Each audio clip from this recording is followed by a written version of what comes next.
Je m'appelle Mohamed, je suis coordinateur chargé de l'insertion et de l'orientation à l'INFA du Jura. Donc, je suis Gwenaëlle Devos, je suis conseillère emploi-formation à la mission locale de Dole. Jamila Oudiette, je suis responsable d'équipe au Pôle emploi de Dole. Sabrina Ménézot-Poitou, directrice de site de la Fondation INFA Jura, donc avec deux sites, un le Dole et un le Saunier. Voilà. Laura Sanchez, je travaille au centre provisoire d'hébergement à Dole, géré par COP-AGIR.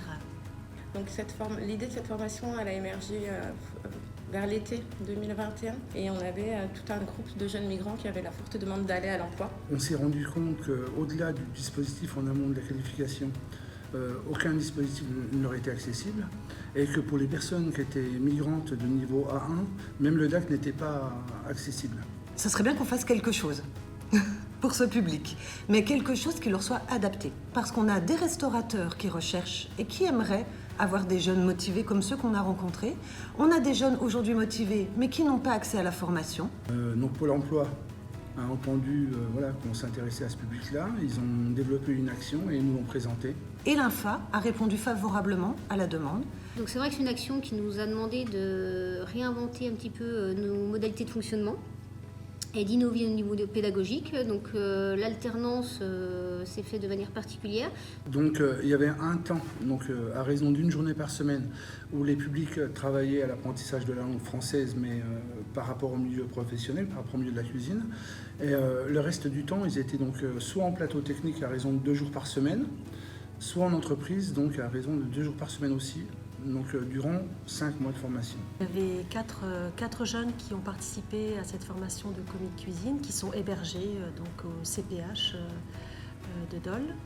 Nous les suivons en tant que référents et moi comme accompagnante dans le bien vivre dans les appartements. Vu qu'ils ont pas mal de difficultés à comprendre, à lire ou à écrire, on a décidé en fait de leur apprendre les choses par le biais de photos. Par exemple, une recette, on allait leur présenter suivant les différentes étapes prises en photo. Et ils avaient une grosse capacité de mémorisation et c'est comme ça qu'on a pu les amener à apprendre les différentes recettes, les gestes techniques. Et c'est comme ça qu'on a pu les amener à l'examen. Leur réalisation était presque parfaite parce que c'était vraiment du copier-coller avec ce qu'ils avaient mémorisé. Mais ils avaient quand même retenu les choses essentielles, par exemple le niveau des cuissons, des degrés de cuisson obligatoires, tout ça. Donc ils avaient vraiment retenu ce qui était essentiel à eux et pour tout le reste, en fait, ils avaient pris en photo dans leur tête en fait, tout ce qui était nécessaire pour la réalisation des plats. Et ils ont réussi à passer les examens comme ça et ça a été un succès pour tous et bravo à eux, quoi. Donc les 9 personnes arrivent à la fin de la formation, vont probablement avoir leur diplôme, c'est presque sûr. Certains ont déjà des pistes d'emploi, d'autres, dès cette semaine, leurs CV sont proposés à nos employeurs qui sont en recherche. Il y a aussi des contrats d'apprentissage qui sont prévus pour certains. Et puis on a eu des beaux retours ce matin lors du bilan, des effets positifs de cette formation conçue sous cette forme-là et menée par l'INFA.